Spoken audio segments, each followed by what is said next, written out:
Music by Navneet Raja DJ Guddu Raj Lakhanpur Mahesh Patel Vaishnavi recording studio Akhatwara.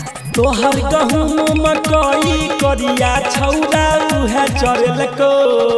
तोहर गहूम मकई करिया छौरा उहे चरल को। मुखिया सरपंच से बचे खातिर तोरा नतिया खरीद के देलको।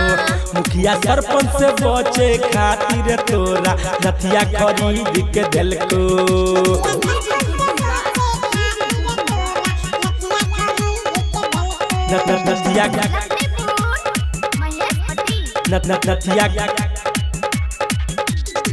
मुखिया के डंटा खाई से नहीं छौ तैयारी। लहकल जवानी देखी करतौ बेरा बारी। आगे ठीक कहे छियो। मुखिया के डंटा खाई से नहीं छौ तैयारी।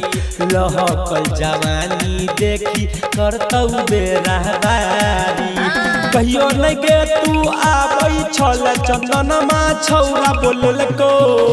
कहियो नहीं गे तू आबै छल रकसबा छौरा बोलल को। मुखिया सरपंच से बचे खातिर तोरा सूप खरीद के देलको। मुखिया सरपंच से बचे खातिर तोरा पायल खरीद के देलको।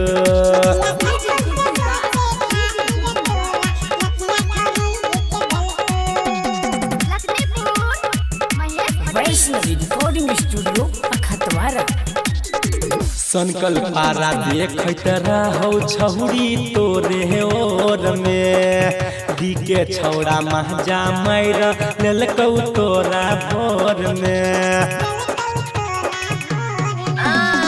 सनकल पारा देखत रहो छौरी तोरे ओर में। सुजित छैला महजा मार लेलकौ तोरा भोर में। चढ़ल जवानी के मजा राधा डरे बड़ा छौरा उठलको।